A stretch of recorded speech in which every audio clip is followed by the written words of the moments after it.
My cousin Bianca was the bride. My cousin Bianca was, at this exact moment, in a black SUV halfway to the Canadian border with her flight attendant girlfriend and the engagement ring still sitting in the velvet box on the vanity. The Marchetti family did not know yet. The 300 guests in the cathedral did not know yet. Vesper Marchetti, Don Marchetti's only daughter, the heiress to an empire built on 3 generations of arrangements that did not ever get broken, was standing at the altar in white silk, waiting for a bride who was not coming. My aunt looked at me with my cousin's veil in her hands.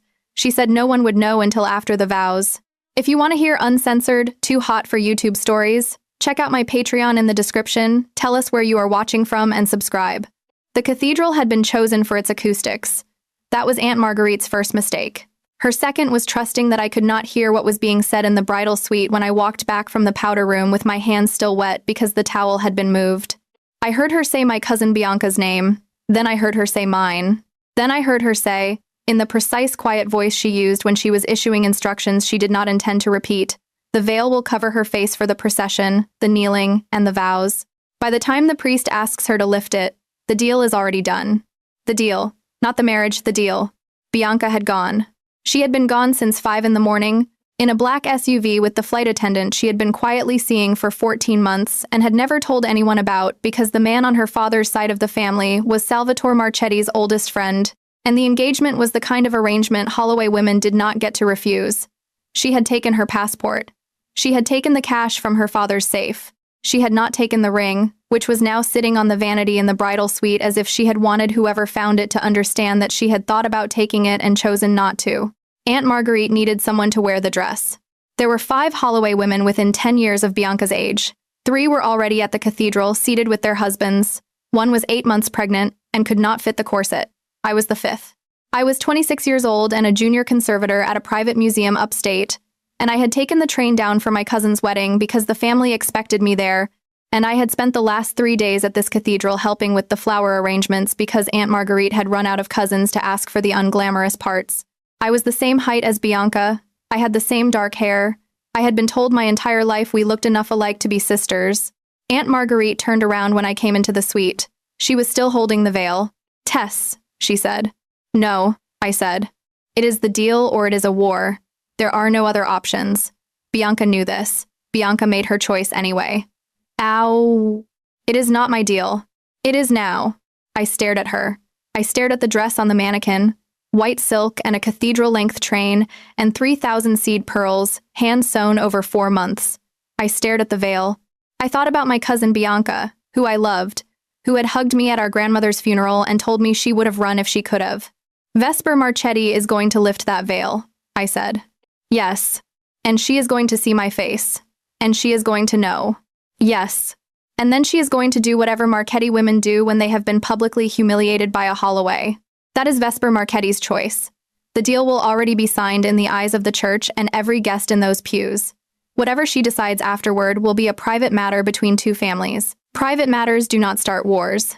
What if she has me killed? She will not have you killed. Vesper Marchetti is 32 years old. She has been running her father's affairs for 4 years. She does not solve problems with bodies. That was her father. That is not her. And you know this how?" She did not answer. She crossed the room and took my face in both her hands the way she used to when I was 8 and had skinned my knee, and her hands were just as cold as I remembered. "Tess, if I had any other option in this room, I would take it. The car is at the curb, the cathedral is full.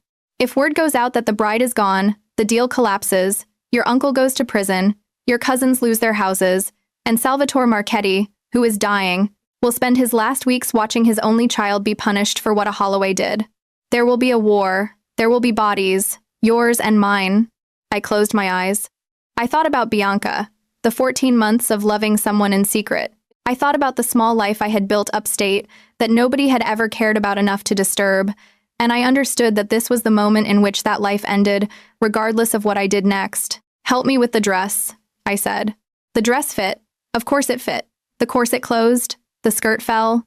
The pearls caught the light in a long, slow sweep when I turned, and Aunt Marguerite stood behind me and pinned the veil into my hair with the same hands that had braided it for me when I was a child. The veil came down over my face. "Walk for me," she said. I walked. "Hold the bouquet lower." Bianca always held it lower. "People will be watching for the bouquet." I held it lower. You will not speak in the procession. You will keep your face forward. Vesper will be at the altar. She is taller than you remember. You will reach her hand and let her place yours over hers, and then you will kneel. I have never met Vesper Marchetti, I said. She paused. You met her once, at the engagement party in March. You were across the room looking at the painting in the foyer, and she came over and asked what you thought of it. You told her it was a forgery. She laughed. You did not see her again. I had no memory of this whatsoever. She remembers me, I said. I do not know. I am telling you because if she does, you will need to know that you have crossed her path before, and that she remembered well enough to describe you to me afterward. I stared at her through the veil. Described me how? She did not answer. She straightened the train of the dress, handed me the bouquet, walked me to the door, and opened it. The hallway was empty. The procession was lined up. The bridesmaids did not look at my face because they could not see my face. They saw the dress. They believed what the dress told them. We walked. The cathedral doors opened. The organ began. I walked down the aisle on my uncle's arm because Bianca's father was already at the altar in his role, and my uncle had been pressed into duty without explanation 45 minutes earlier. He did not look at me. He kept his eyes forward and his pace slow and steady, and the only sign that he understood what was happening was the strength with which he gripped my elbow. He gripped it the way a man grips a railing on a moving train. The cathedral was full. 300 guests.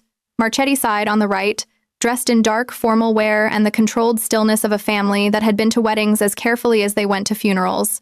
Holloway side on the left. Nobody knew. 300 people, and not a single one of them knew that the woman walking down their aisle was not the woman they had come to watch. Except when I reached the third pew from the front, I saw Vesper Marchetti at the altar, and I understood that I had been wrong about the number. She knew. She did not move. She did not turn her head. She was standing exactly where the rehearsal had placed her, in a slim white tuxedo cut so cleanly through the shoulders that it could have been carved out of marble, her dark hair pulled back at the nape of her neck, her hands clasped in front of her. Her face was the face of a Marchetti at a public event, composed, serious, slightly remote, but her eyes, when she looked up the aisle and found me, did the smallest thing. A flicker. Just one. The sort of flicker a person does when reading a text message they have been bracing for and the message says exactly what they were bracing for it to say, and they have, in that 1/2 second, to recalibrate every plan they had made for the next 60 minutes. She did not turn to her father. She did not turn to the priest. She did not lift a hand. She simply absorbed it, whatever it was she was absorbing, and then she went very still in a different way than she had been still before. She had known the moment I stepped into the cathedral. I reached the altar. My uncle handed me to her with the bow the rehearsal had specified. Vesper Marchetti took my hand. Her hand was warm and dry and entirely steady, and the contact was deliberate enough that I understood she was telling me something with it. Her grip closed around my fingers in a way that did not let go when the gesture should have ended, and for 1/2 second longer than the choreography required, she held me there in front of the entire cathedral as if she were deciding something. Then she released me, turned to the priest, and the ceremony began. I knelt when I was supposed to kneel. I stood when I was supposed to stand. Father Donatello recited the readings, gave the homily about commitment and the long obligations of marriage, blessed the rings. Vesper said her vows in a voice low and clear and absolutely level. When he turned to me, I lowered my voice the way I had practiced in my head walking down the aisle, and I said the vows in the closest approximation of Bianca's cadence I could produce, and Father Donatello did not appear to notice the difference. Vesper put a ring on my finger. I put a ring on hers. Her hand did not shake. You may kiss the bride. The cathedral was watching. 300 people. Cameras. 2 photographers in the side aisles. Vesper Marchetti reached up and lifted my veil. She did it slowly, not theatrically, not to milk the moment. Just slowly, because the lace was vintage and she knew how to handle vintage lace. And when she had folded it back over the crown of my hair, she looked down at my face for the first time without anything between us. Her expression did not change. Not for a second, not for a flicker. She looked at me with the same composed gravity she had brought to the altar, as if she had been expecting my face and not Bianca's all along. Only her eyes did the small, private thing of acknowledging what we both already knew. She leaned in. She did not kiss me on the mouth. She kissed me at the corner of my mouth, the way certain old families kiss at the altar because the priest blessed it but the photographers did not need a postcard. It was warm and brief. But her hand, when it came up to cradle my jaw in the gesture that was supposed to be tender, paused for a 1/2 second longer than the gesture required, and her thumb moved once against my cheekbone in a way that was not tenderness at all, but a question. "Tess Holloway," she said, very quietly. So quietly that only I heard it. "Tess of the painting in the foyer." She had remembered. "Vesper," I said. "Walk with me out of this church," she said, "and do not let anyone see you do anything other than be my wife. We will discuss the rest of it later." She took my hand. The organ swelled. 300 people stood and applauded, and we walked the length of that aisle together, with her hand closed firmly over mine and her face composed in the careful, controlled smile of a woman accepting the good wishes of the world. And not one of those 300 people knew that the woman walking beside her was not the woman she had agreed to marry.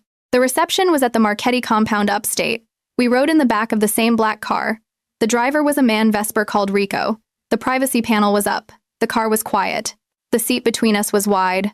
She did not speak for the first 10 minutes. Then she said, "Where is your cousin?" "In a car, going north, with a woman she has been seeing for over a year." "How much did she take?" "Her passport. The cash from her father's safe. She left the ring." "Of course she left the ring. Marchetti rings carry a tracker." I stared at her. "You're joking." "I am not joking. My cousin is not being followed. The tracker stays in the velvet box. It was a precaution my father took with my grandmother's ring 40 years ago and never updated. It was not a precaution against my wife. It was a precaution against the ring being stolen by a third party in the days before the wedding. There were certain points in my family's history when this was a real concern." "Oh, Tess, look at me." I looked at her. In the back of the car, in the long gold afternoon light through the tinted windows, she looked older than 32 and younger than 32 at the same time. She had taken off the white tuxedo jacket and laid it across the seat between us. The only sign anything had been disturbed was a single muscle that worked in her jaw when she was choosing the next sentence. "I need you to tell me exactly how this happened. Slowly. From the beginning. Leave nothing out." I told her. The bridal suite, the hallway, the towel that had been moved, the conversation I had overheard, my aunt's calculations, the 5 Holloway women within 10 years of Bianca's age, my own height, my own hair. The fact that I had not known until I was already in the dress that Bianca had been gone since 5 in the morning, the flight attendant, the 14 months, the ring left in the velvet box. Vesper listened. She did not interrupt. When I had finished, she said, "Do you know what the deal was?" "No. My father is dying. He has approximately 5 months. He has spent the last year arranging a treaty with 3 other families on the East Coast in which his only daughter, who will be the head of the family the day he dies, will be married to a Holloway because the Holloways are not in our business, and the Holloways' legitimate businesses launder a great deal of our income, and the marriage stabilizes that arrangement for the next generation in a way no contract could. The Holloways agreed because the alternative was that we stopped using their construction firm and their 2 real estate companies and their import business, and that loss would have ended your uncle's empire inside 18 months. The marriage was not romantic. The marriage was a treaty. Both sides understood this. I understand. Do you understand what would have happened if the bride had not appeared at the altar today? My aunt told me there would be a war. Your aunt was understating it. There would not have been a war. There would have been a punishment. A public, specific, expensive humiliation of the Holloway family, 3 other families backing my father, your uncle ruined, your aunt ruined, Bianca looking over her shoulder for the rest of her life. I would not have been involved. I would have argued against it. My father would not have listened. He is dying, and he has stopped taking input on questions he considers settled. And now. She looked at me. And now you are my wife. By every legal and religious and social standard that matters in the world we live in, you are my wife. The treaty is signed. My father will go to his death in a few months believing his daughter is married to a Holloway, which is the truth, and that the deal is intact, which is also the truth. The wrong Holloway, but a Holloway. And nobody in either family who knows the difference between the two has any incentive to tell him. Your father doesn't know me. He met you at the engagement party. Briefly. He thought you were a cousin of the bride. I am a cousin of the bride. He thought you were a cousin he did not have to remember. She looked out the window. He will see you at the dinner tonight. He will smile. He will believe the woman he sees is the woman he chose for me. And when he is dead in a few months, he will die believing it. That is what we are going to give him. I sat with that for a moment. And when he is dead. When he is dead, we will discuss what comes next. We do not need to discuss it today. We have months. I suggest we use them. For what? For figuring out what kind of arrangement you and I are going to have for the rest of my father's life. For deciding what I tell my consigliere, who needs to know, and what I tell the rest of the family, who do not. For establishing the version of you that I will introduce to the people in my world who will be watching us very carefully for the next several months.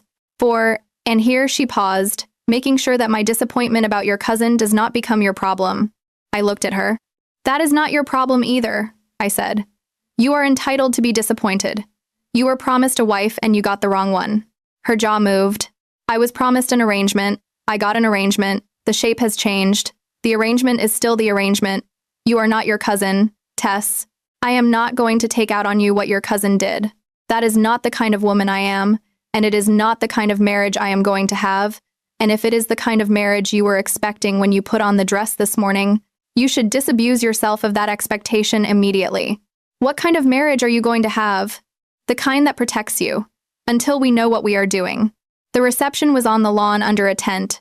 There was an orchestra, there was a 6-tier cake, there was Salvatore Marchetti in a wheelchair under a heated lamp with his oxygen at his side and his face thinner than the face I had seen in newspaper photographs, and Vesper walked me to him on her arm with the careful slowness of a woman walking a horse to a man she did not entirely trust. Salvatore took my hand. He patted it. He said something to Vesper in Italian I did not catch. Vesper smiled, the smile of a daughter who had heard this joke from her father 1,000 times. He kissed my knuckles. He told me, in English thickened by oxygen and age, that I was a beautiful bride, and that his daughter was a lucky woman, and that he was glad to die having seen this day. I smiled. I told him it was a privilege. He looked at me. For a half-second, I thought he was going to know. He looked at my face the way old men look at women who do not look exactly like the photograph they have been carrying in their head, and his eyes went briefly sharp. Then he smiled. He said, "Congratulations, Bianca." He did not see the difference. Or he saw it and chose not to see it. Or the third possibility I would only consider weeks later he had been told, by Vesper, in the half-hour between the cathedral and the reception, that the bride was not the bride he thought she was, and he had decided in that half-hour that he was going to die believing the daughter who was running his family had handled it. Vesper led me away from him. The orchestra played. We danced our first dance, and Vesper held me at the regulation distance for the regulation length of time, and her hand on the small of my back was correct and warm and entirely impersonal. Late, around 11, Vesper found me by the bar with a glass of champagne I had not touched. "Come with me." She walked me through the house, past the receiving rooms, past the dining hall, up a black walnut staircase, down a long hallway lined with portraits of Marchetti dead, to a door at the end of the hallway. She opened it. The room was a sitting room attached to a bedroom. The sitting room had 2 chairs by the window and a writing desk and a single lamp burning, and the bedroom beyond it had a bed wide enough for a wedding night and made up in white linen that nobody had touched. She closed the door behind us. She walked to the writing desk and took off her cufflinks one at a time. Then she turned around. "You will sleep in the bed. I will sleep on the chaise in the sitting room. Tomorrow morning the staff will bring breakfast at 8, and when they come in they will see exactly what they expect to see. I will go to my office at 9. You will have the day to settle in. Renata, my consigliere, will come to you in the afternoon and explain what your life is going to look like for the next several months. Do you have any questions?" I had 1,000 questions. I asked the only one that mattered. "Why are you being kind to me?" She looked at me for a long time. "I am not being kind to you. I am being correct. There is a difference. Kindness assumes I have a feeling about you that requires a response. Correctness assumes that you are a person who has been put in a situation she did not choose by people who did not consult her, and that the only honest response is to extend you the consideration you would have been entitled to if anyone had asked. And you do not have a feeling about me." She held my gaze. "I have a memory of you from the engagement party. I have an opinion about the painting in my foyer.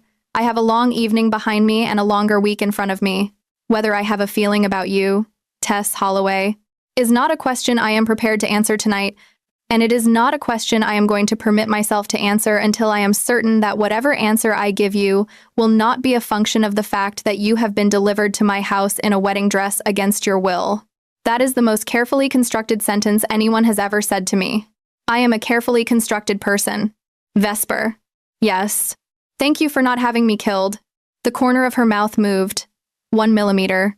The first crack in the composure I had seen all day, and it was so small I would not have caught it if I had not been looking directly at her face when it happened. "You are welcome. Get some sleep." She turned. She walked into the sitting room. She did not look back. Renata Carbone came to the sitting room at 2 the next afternoon. She was a woman in her early 50s, with iron gray hair cut precisely at the jawline, in a charcoal pantsuit tailored so cleanly it could have been a uniform. She walked me through it. The cover story for Bianca. A sudden family medical emergency had required her to fly out the morning after the wedding. She would not be returning.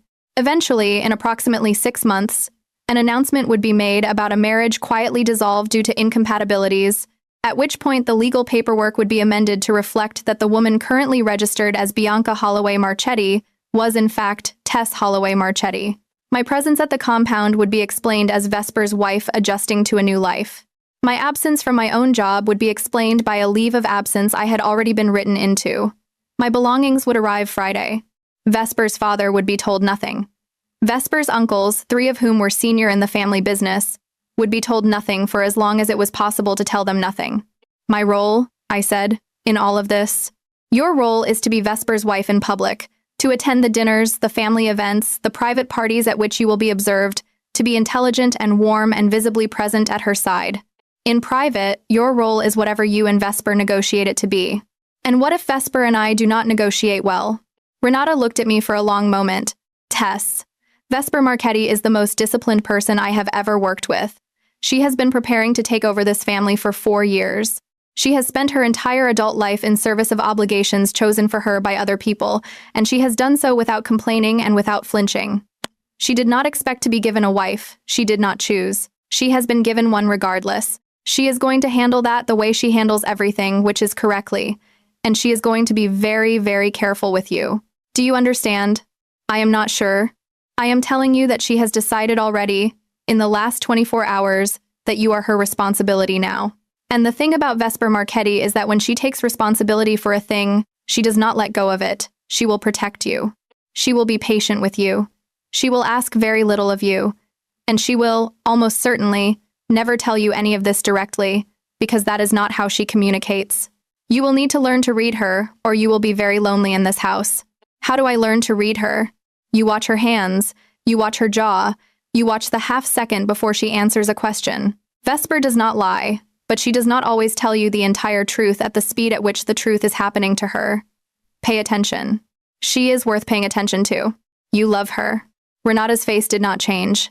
I have known her since she was 8. I helped raise her after her mother died. So yes, I love her. And because I love her, I am asking you to be careful with her. She has been very careful with you. She will continue to be. But she has very few people in this house who are careful with her in return. I will try. That is all I am asking. She left. The first week passed in the strange, suspended quiet of a house being run by a woman I rarely saw. Vesper left the bedroom every morning at 6. Vesper returned every night at 11 or later. We had dinner with Salvatore on Tuesdays. We attended a family event Friday at the home of one of Vesper's uncles, where Vesper kept her hand at the small of my back for exactly the length of time required to make the gesture register as ownership and protection rather than affection. In private, she was correct. She slept in the sitting room. She did not touch me. She did not look at me for longer than the conversation required. She asked me, the second night, if there was anything I needed from the apartment that she could have specifically retrieved, and when I told her I needed my workbooks and the small set of conservation tools I used at home, she had them couriered to me by the next afternoon, and she had set them up on a table in the sitting room next to a window that got the right light for what I did. She did not comment on the table. She simply had it ready. The third night, I came back from a walk in the gardens and there was a kettle in the room. I had mentioned, at dinner the night before, that I missed having tea in the evenings. She had not responded to the comment. The kettle was on a small table next to the chair by the window, with a tea selection that was not from anywhere I had seen for sale. I did not thank her. I had begun to learn that thanking her for these things made her physically uncomfortable in a way she could not entirely hide. The kettle was acknowledgement enough. The fourth night, she came back to the bedroom early, just after 9. I was in the chair by the window with a conservation book open on my lap, and she came through the sitting room door already half out of her jacket, and she stopped when she saw me. She had not expected me to be in the bedroom proper. I can move, I said. Stay where you are. She finished taking off the jacket. She hung it on the back of a chair. She looked at the book in my lap. What are you reading? Restoration Techniques for 19th Century Oil on Canvas Portraits. It is much more interesting than it sounds. I doubt that. You would be surprised. She looked at the book, then at me. The light in the room was low.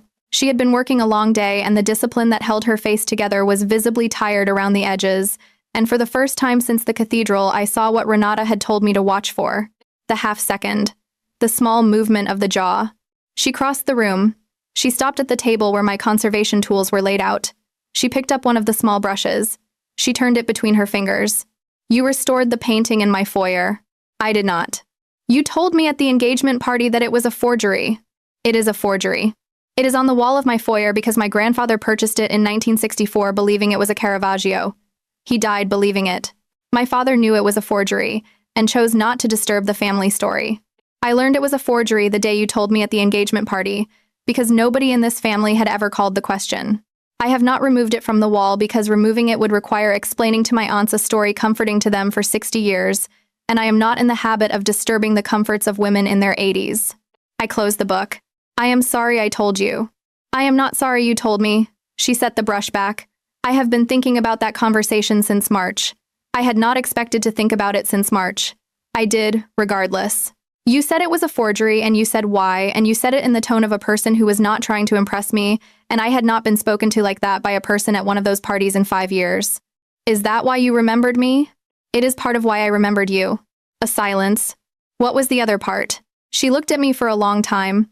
The composure was working harder than it had been working before, and the half-second was visible, and her hand was on the back of the chair, and I could see the tendons in her wrist tightening as she chose what she was going to say next. She chose to say nothing. Sleep well, Tess. She walked into the sitting room. She closed the door. Almost. There was an inch of air between the door and the frame. I sat in the chair for a long time after she had gone. I thought about a woman who had remembered a sentence I had said to her in March and had carried it around with her for 2 months without knowing why.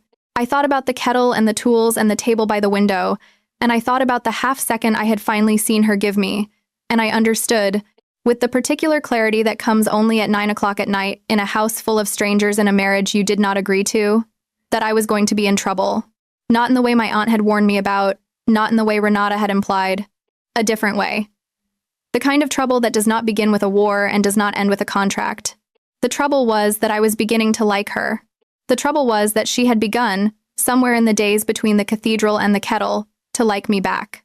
And neither of us was going to be able to do anything about it for as long as her father was alive, because the version of the marriage we had agreed to, the protected and correct and emotionally distant version, was the only version that allowed us to stay safe inside the house and inside the deal and inside the long, careful lie we were living for the sake of a dying man's belief in the daughter who was running his family. I went to bed. I lay in the dark and listened to her breathing in the next room, and I realized that I had stopped being able to fall asleep on my back the way I used to, because I had started falling asleep on my side, facing the door of the sitting room, where the inch of air between the door and the frame was the only intimacy I was going to be permitted in this house. The first time the threat came to the house was the following Friday. I was in the library, working at a table I had taken over because the light was good, and Vesper had told me on the second day that I could use any room in the house I wanted. When Renata came in walking faster than she normally walked, she went to the windows. She drew the curtains. She came to my table. Get up. Come with me. Now. I got up. She walked me to the bedroom suite and locked the door behind us, and she stood with her back to it and her hand inside her jacket in a way I understood in 1/2 second and that I would not be able to forget for the rest of my life. There is a car at the front gate. 3 men. They are not Marchetti men. They are not invited. They have asked to speak with the bride. Vesper is in the city. She is on her way back. Until she arrives, you do not leave this room. You do not go near the windows. If anyone other than me knocks on this door, you do not answer. I nodded. Tess, I need you to know that whatever happens in the next hour, you are not in danger inside this house. The men at the gate will not get past the gate. The protocols have been refined over 40 years. You are safe. Renata, who are they? They are men who want to know whether the bride at the wedding last week was the bride at the wedding last week. The information has begun to leak. We expected this. We did not expect it on the same day. They are checking whether I am Bianca. They are checking. And if they find out I am not, then we will deal with what they find out. That is Vesper's decision. She is on her way. She left. I heard the lock click from the outside. I sat on the edge of the bed in a house I had been living in for 11 days, in a marriage I had not chosen, and waited. 20 minutes. 30. 40. I could hear nothing from the rest of the house except, eventually, The sound of a car coming up the drive at a speed cars did not normally travel up the drive, and then, on the stairs, the particular cadence of footsteps that did not belong to Renata. The lock turned. Vesper came into the room. She had come straight from the city. There was a thin line of color in her cheeks from the speed at which she had moved through the house. She closed the door and locked it. She crossed the room in 3 long strides and stopped just in front of me. "Are you all right?" "Yes. I need to tell you something now, and I need you to listen." I nodded. "The men at the gate were sent by an associate of one of the families party to the treaty.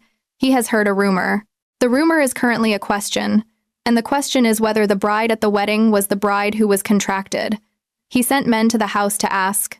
Renata has sent them away with a message that the bride is unavailable today. They will go, but this is the beginning. This is going to keep happening until I close the question." "How do you close the question?" She looked at me. "I have 2 options. The first is that I expose the situation, take responsibility for the deception, and renegotiate the treaty. This will be costly. It will involve admitting to my father that the woman he believes is his daughter-in-law is not the woman he chose. He is dying. I do not want to do this to him. And the second." She did not look away. "The second option is that I make it impossible for anyone to credibly claim that the woman in this house is not my wife.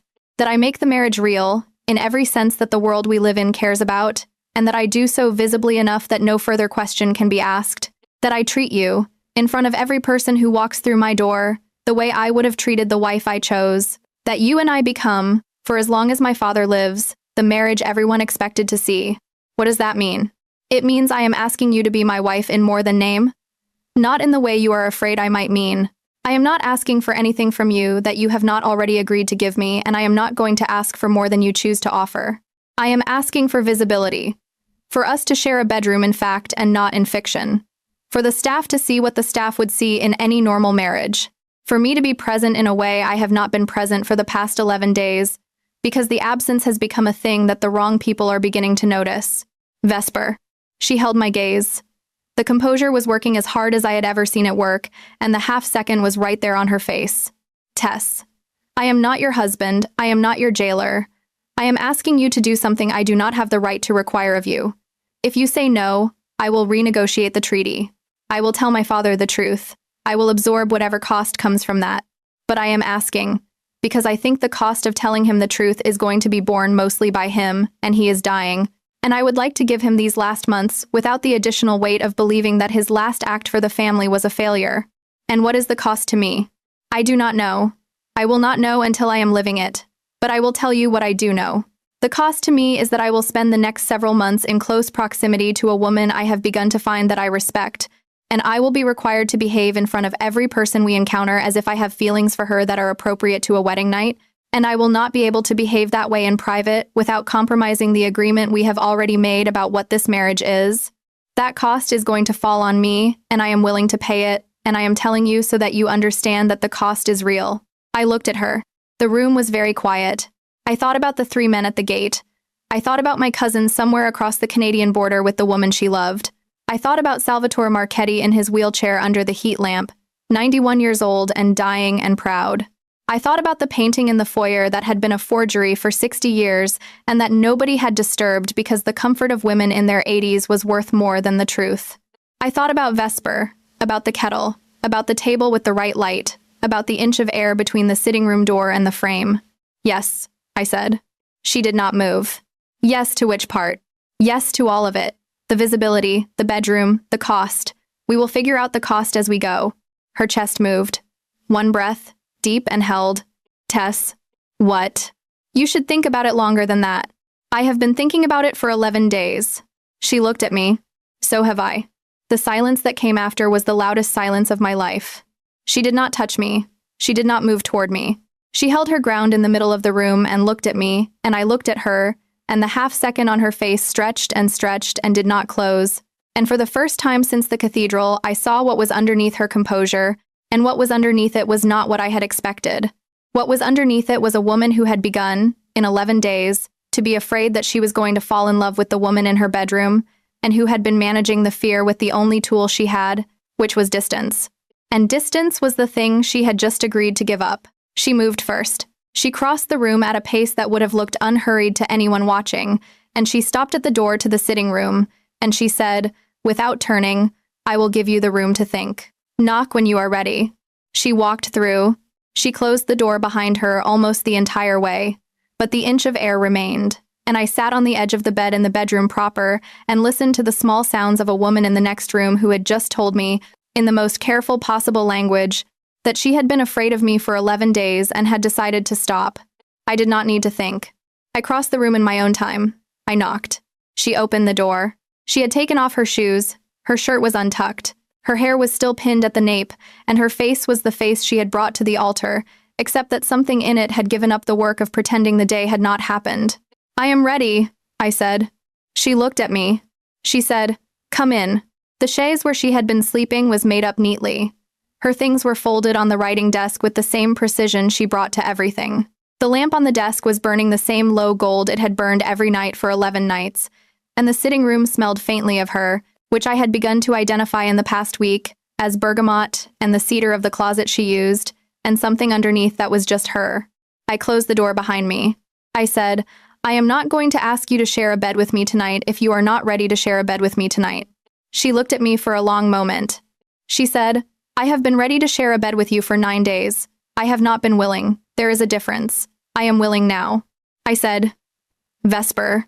She said, what? I said, I want you to know that the answer I gave you in the bedroom was not because of the men at the gate. She held my gaze.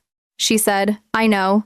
She crossed the room. She stopped a foot away from me. She did not touch me. She lifted one hand and let it hover for a half second at the edge of my jaw, the way she had hovered her thumb at my cheekbone in the cathedral, and her eyes asked the question she was not going to ask out loud. I nodded. She set her hand at my jaw, just her hand, warm, dry, entirely steady. Her thumb did not move this time. It rested where it had landed and stayed there.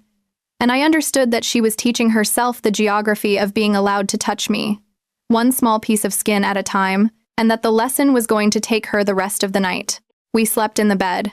She did not undress past the shirt and the dark slim trousers she had worn in the city. I stayed in the long ivory nightdress that had been delivered with the rest of my belongings, the one Renata had ordered without asking what I usually slept in.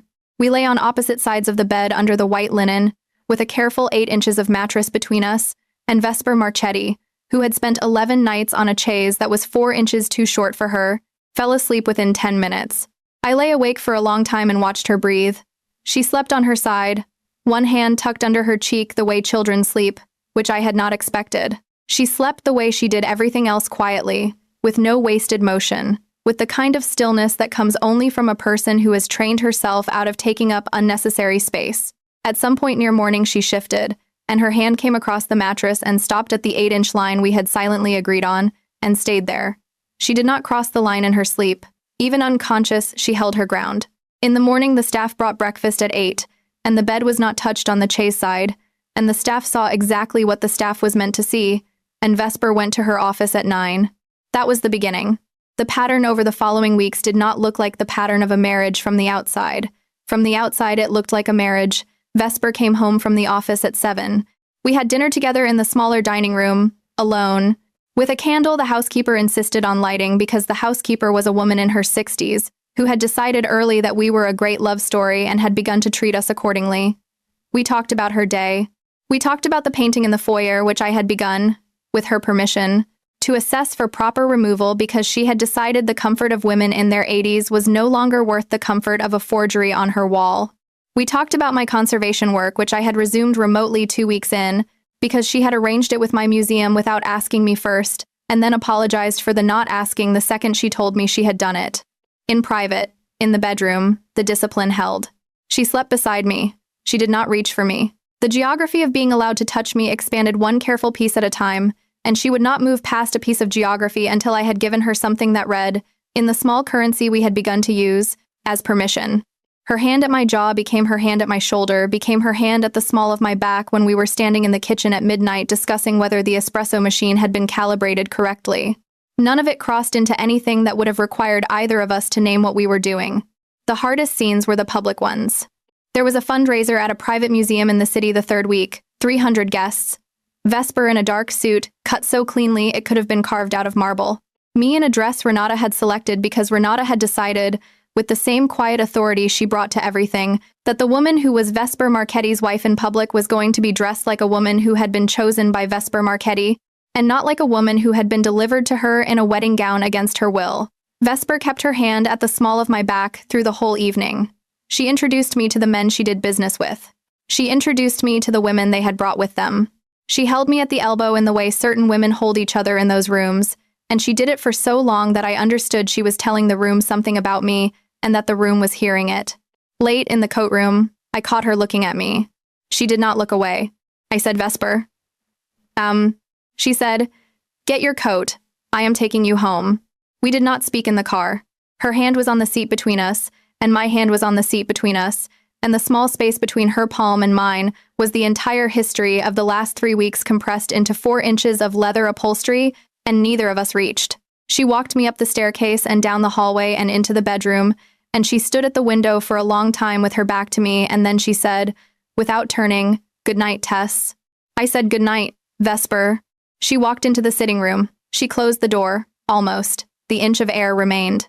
I lay in the bed and listened to her not sleeping in the next room, and I understood, with the particular clarity that only comes at 1 in the morning in a marriage you did not agree to, that she was holding the line not because she was unwilling, but because she was afraid that if she crossed it once, she would not be able to hold any line afterward, and that holding lines was the only thing she had ever been good at, and that the prospect of becoming a woman who could not hold a line was the most frightening thing that had ever happened to her.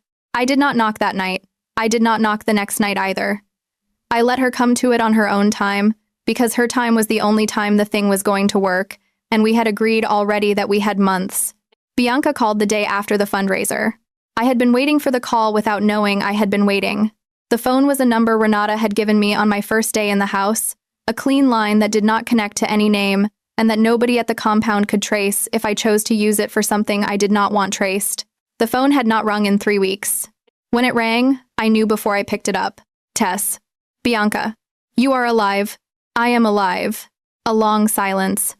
I could hear, somewhere on the other end of the line, the kind of background noise that meant a small kitchen in a small apartment in a city I did not know. A kettle. A radio at low volume. The small domestic sounds of a woman who had run from a wedding and built, in the months since, a life she had been waiting 14 months to begin. I am sorry, she said. I know. I did not know what they were going to ask you to do until Aunt Marguerite called me from the cathedral. I would have come back. You would not have come back. A pause. No, she said. I would not have. But I want you to know I thought about it. For about 90 seconds. Then I drove. Bianca. What? It is all right. It is not all right. It is the most enormous thing anyone in our family has ever done to anyone else in our family, and I am the person who did it to you, and I am calling because I have not been able to sleep for 3 months. I sat with the phone in my hand. The line hummed. Bianca, listen to me. You ran because you loved someone. I would have done the same thing. The thing that has happened to me in the months since is not a thing you did to me. It is a thing I chose, with both eyes open, when I put the dress on.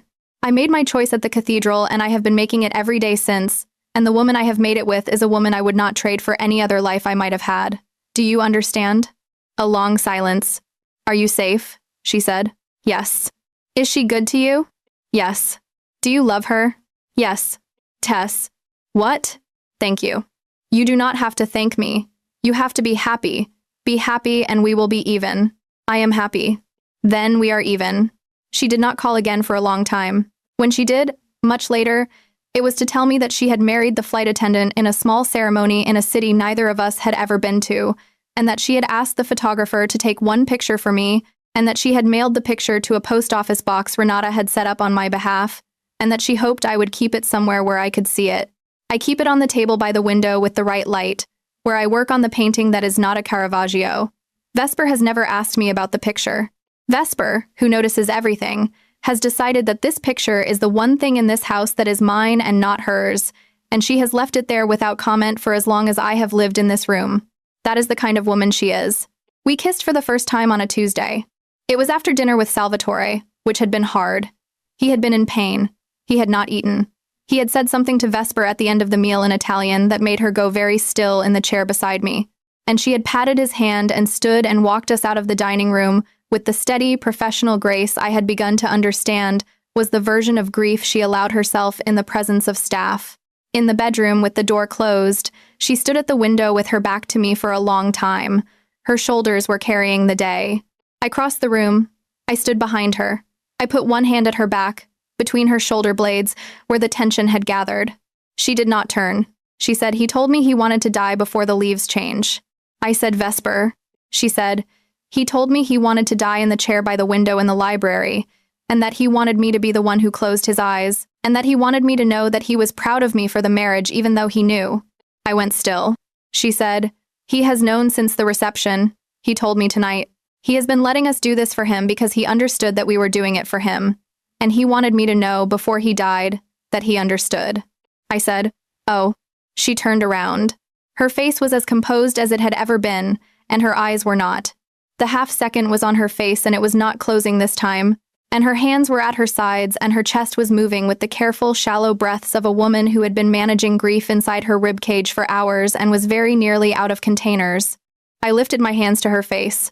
I said, "Vesper, may I?" She nodded. I kissed her. It was not what I had expected the first kiss to be. It was not frantic. It was not the breaking of a long restraint. It was the slow, careful pressing of mouth to mouth that two people do when one of them is grieving and the other is the only person in the house she will allow to see it, and her hands came up to my waist and stayed there like a question that she was not ready to ask louder than this. When she pulled back, her forehead rested against mine. She said, "Thank you." I said, "For what?" She said, "For not making me ask." We did not sleep that night. We lay in the dark in the bed, and she told me about her mother, who had died when she was 11, and about the summer her father had taken her to Sicily and shown her the cemetery where the Marchetti dead had been buried for 200 years, and about the day she had understood that she was going to be the one who ran the family because her father had no son, and her father had decided early that the absence of a son was not going to mean the absence of a successor.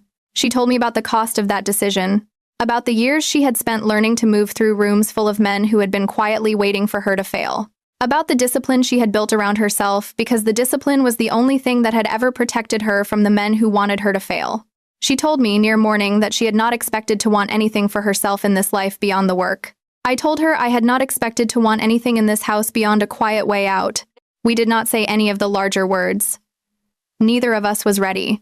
She fell asleep against my shoulder near 6 in the morning, and I stayed awake and watched the gray light come up through the window, and I understood that something in me had moved across a line I had not seen coming, and that it had moved, and that I was not going to move it back.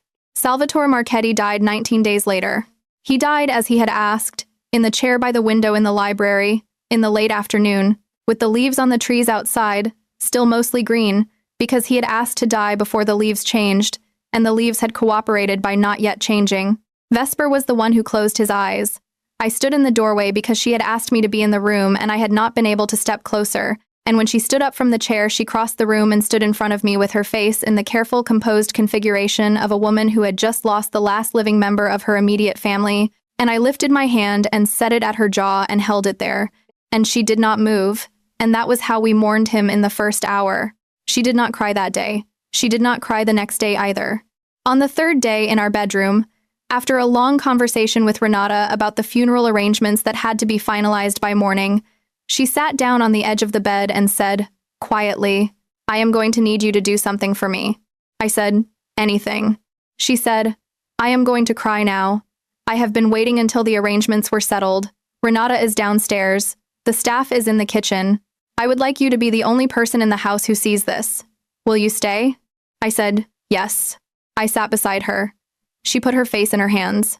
She cried for a long time, in the careful, contained way that women in her family had been crying for 3 generations, and I did not touch her until she lifted her face and looked at me, and then I put my arms around her and she let me, and we stayed there until the room had gone dark, and Renata had quietly closed the kitchen for the night, and the compound had settled into the long silence that descends on houses where someone important has just died. The funeral was 4 days later. 300 people. The same cathedral. I wore black. I held her hand at the front of the church the way she had held my hand on the way out of it 3 months earlier, and the cameras at the back recorded a marriage that the Marchetti family and the Holloway family had decided was real, and that the rest of the world had no business questioning. In the car on the way back to the compound, Vesper looked out the window for a long time. Then she said, "He left a letter." I said, "For who?" She said, "For both of us. I have not opened it. Renata has been holding it since last week. He told her not to give it to me until he was buried. She gave it to me an hour ago. I would like to read it with you." We read it together in the library, in the chair where he had died. It was short. He wrote in English, in the careful, slanted hand of a man who had taught himself the language at 30. He told Vesper he had loved her. He told her he had been proud of the way she had handled the wedding. He told her he had known the bride was the wrong Holloway from the moment he had taken my hand at the reception, because Bianca had reminded him of his mother and I did not, and a man could not forget his mother's face. He told her he had decided to say nothing because he had wanted to die believing his daughter had handled the impossible, and that she had. He told her the treaty would hold because the treaty had been signed, and that the only person who had ever needed to know the truth was him, and that he was taking the truth to the grave with him because the truth was hers to carry now. To me, he wrote 3 sentences. He wrote, "Tess Holloway, be patient with my daughter. She does not yet know how to be loved." I sat in the chair beside Vesper and I read those 3 sentences, and Vesper read them with me, and when she had finished, she did not say anything for a long time. She just held the paper in both hands and looked at it, and then she looked at me, and the half-second on her face stretched into something longer than a half-second for the first time since I had met her. She said, "Tess." I said, "Yes." She said, "I do not know how to ask you to stay." I said, "You do not have to ask me." She said, "I want to ask you." I said, "Then ask me." She said, "Stay." I said, "Yes." She set the letter down on the table beside the chair. She turned in her seat. She lifted both hands to my face the way she had been lifting one hand to my jaw for 3 months, and she kissed me the way she had not kissed me on the night her father told her he was dying, and the kiss was patient and earned and entirely without armor, and I understood, in the place where I had been moving across the line for 12 weeks, that I had finished crossing it. We did not announce anything. There was nothing to announce. The legal paperwork had already been amended in the 2nd month, on Renata's quiet timeline, and the woman registered as Vesper's wife was already, by every record that mattered, me. The first event we attended together after the funeral was a private dinner at the home of one of the families that had been party to the treaty. The man who had sent the 3 cars to the gate was at that dinner. He was an older man, gray-haired, careful in the way men in his position learn to be careful. He took Vesper's hand. He took mine. He said the appropriate words about Salvatore. Then he said, looking at me with the assessing attention of a man who had been wondering for 3 months, "I am glad to finally meet the woman my late friend chose for his daughter." Vesper did not blink. She said, "She is the woman he chose. She is also the woman I chose. We have both been very fortunate." He looked at her. He looked at me. He smiled the smile of a man who had received an answer he had not been expecting and who had decided, in the quarter second between her sentence and his smile, that the answer was the answer he was going to live with. He said, "I am glad for you both." Vesper kept her hand at the small of my back through the rest of the evening, and her hand was no longer correct and no longer impersonal, and no longer carrying any of the careful neutrality she had brought to it 3 months earlier. It was, simply, her hand at my back, where it belonged. In the car on the way home, she put her head on my shoulder. She said, "I think we are going to be all right." I said, "I think we are." She said, "I have a question." I said, "What?" She said, "When you stood in that hallway and listened to your aunt explain what she needed you to do, what made you do it?" I thought for a moment. I said, "It was not the war. It was not my uncle. It was that my aunt asked me, and I did not know how to say no to her in the time we had. I decided, by the time the dress was on, that whatever happened next, I was going to handle the way you handle things, without flinching. Because flinching was the only thing I could not afford. I was 26 years old, and the only thing I had ever been able to count on was that I could survive a difficult day if I refused to flinch in the middle of it." She was quiet for a moment. She said, "And what made you say yes in the bedroom?" I said, "You." She said, "Be more specific." I said, "It was the kettle." She lifted her head from my shoulder and looked at me. I said, "It was not the kettle alone. It was the kettle and the table by the window and the conservation tools and the fact that you had stood in my bedroom on the 4th night and told me you had been thinking about a sentence I said to you in March for 2 months without knowing why. It was that you had been paying attention to me before you had any reason to pay attention to me. It was that you had paid attention to me even when paying attention to me cost you the discipline you had spent your entire adult life building. I did not say yes in the bedroom because of the men at the gate. I said yes because I had been watching you watch me for 11 days, and I had decided, by the morning of the 11th day, that whatever I was watching was a thing I wanted to be part of, even if it cost me everything I had left. She looked at me for a long time. She said, "Tess." I said, "What?" She said, "I love you." She said it simply, without performance, without the careful construction she brought to every other sentence. The first words out of her mouth in 3 months that did not have any architecture around them. I said, "I know." She said, "How long have you known?" I said, "Since the kettle." The corner of her mouth moved, 1 full millimeter, possibly 2, the largest movement I had ever seen her face make. She said, "I loved you before the kettle." I said, "How long?" She said, "Since the engagement party in March. Since the painting in the foyer. Since you told me a thing was a forgery in a tone that made me understand you were going to be the only person in any room I walked into for the rest of my life who told me the truth without thinking about whether I wanted to hear it." I said, "Vesper." She said, "What?" I said, "I love you too." She said, "I know." We rode the rest of the way home in the quiet that comes after 2 people have finally said the thing they have been not saying, and her hand was in mine on the seat between us, and the lights of the road came through the windows in long, slow sweeps. And when we got to the compound, the housekeeper had left a single candle burning in the dining room because the housekeeper had decided 3 months ago that we were a great love story and had been waiting, with the patience of a woman who had been right about love stories before, for us to catch up. We walked past the candle. We went up the stairs. We went down the long hallway lined with the portraits of Marchetti dead, which was now also the hallway of the woman I had married and the woman who had married me, and we went into the bedroom where the inch of air between the sitting room door and the frame had been the only intimacy I had been permitted in my first 11 nights in this house, and we closed the door behind us. She turned to me in the lamplight. She said, "Tess." I said, "Yes." She said, "I do not know how to do this." I said, "Neither do I." She said, "Then we will figure it out together." I said, "Yes." She lifted both hands to my face. She held me there for a long moment, and the half-second on her face did not close. And the half-second on her face, I understood, was never going to close again, because the half-second on her face had been the cost of restraint and the restraint was no longer required. And the small movement of her jaw that I had been cataloging for 3 months was the small movement of a woman finally letting herself be seen by the only person in the house she had ever wanted to be seen by. She kissed me. This time the kiss was not patient and it was not careful and it was not the kiss of a woman holding a discipline together.